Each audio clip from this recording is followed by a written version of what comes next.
Dis tyd vir ons spesiale fokus op reklame en hierdie maand gesels Pepe Marais van Joe Public United oor die Brawe reklame-veldtog van die kettingwinkelgroep Jet en die Breast Health Foundation. February is the month of love, and often also broken hearts. And with all the Valentine's hype, I don't think people are actually aware that the 4th of February was World Cancer Day. Breast cancer is highly curable. New treatments are found every year that help improve survival rates across the world. In South Africa, the stats tell a different story. Black women have a lower incidence of breast cancer, but their mortality rate is much higher. We knew we needed to find a way of reaching out and helping our women. The life-saving information that's out there just wasn't reaching people on a personal and relatable level. So, with the support of the Breast Health Foundation, a few of us unrobed for the first real bare-breasted self-check educational tutorials for South African women. Changing the perception of breast cancer and how people relate to it. It won't be an overnight thing, but this is the beginning of something really, really amazing and beautiful. Phumeza, Jet last year ran this campaign on breast cancer. I found the 4 women, of which you were one, extremely brave. So why did you participate? I wasn't thinking about the fact that my breast would be out there. It was about the learnings for me, because as a woman, I should know how to do a self-examination. But just to know what the stats are, what the misconceptions are, and just to educate myself and other people as well around me. So that was my biggest motivation to be part of the campaign.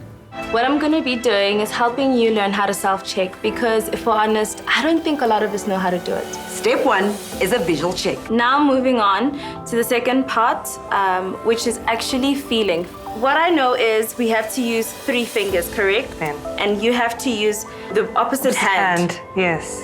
for the opposite boob. Yes. People started engaging with us, sharing their own stories, supporting one another. But many still had fears and questions. As an NGO, we work particularly in the breast cancer and the breast health arena, mostly in public sector. We provide education and awareness around breast health, clearing the myths and stigmas about it. There is the stigmas that it's contagious.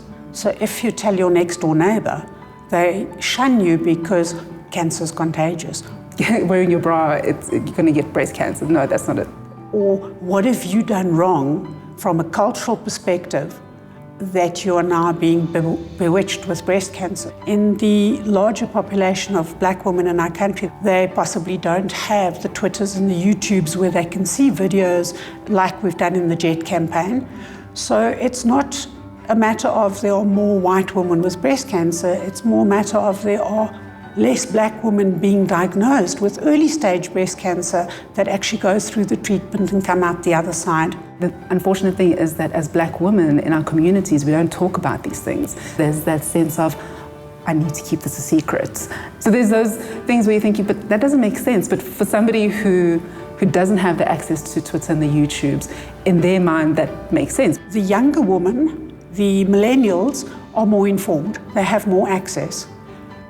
But breast cancer doesn't affect them because they think it's not a young woman's disease.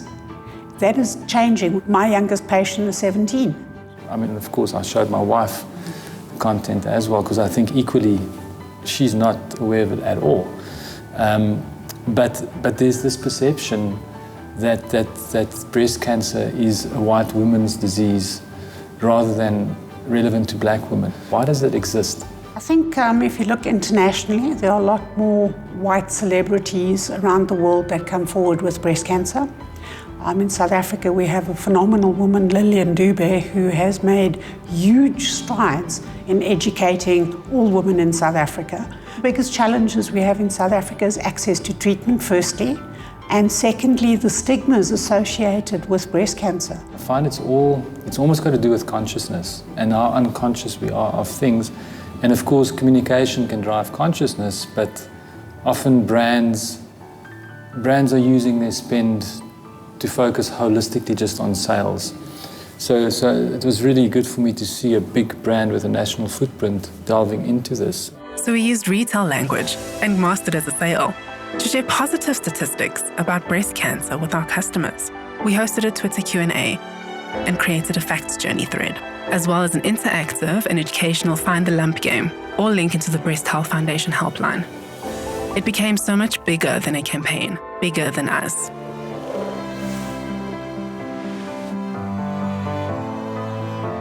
Jet used their national footprint to take this life-saving message to their customer base.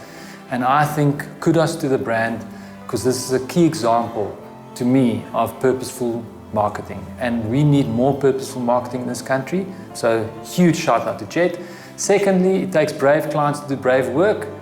And I'm looking forward to more clients stepping into bravery this year to do more work that counters all the negative news in this country. And lastly, as a man, don't think that breasts are not your issue because only 3% of us are affected by it. If you're in a relationship with a woman, make her breasts your issue. Indien daarin belangstel om die volle advertensies te kyk, besoek gerus die Breast Health Foundation se webtuiste of gaan na ons Facebook of Twitter bladsy en volg die skakel. Die Atterbury groep is in 1994 in Pretoria gestig. Vandag 'n suksesvolle en groeiende besigheid en toonbeeld van dit wat gebeur wanneer 'n gebore entrepreneur kansse wag. Ons neem 'n kort breek en gesels net hierna met die uitvoerende hoof en stigter Louise Turner. Bly gerus ingeskakel.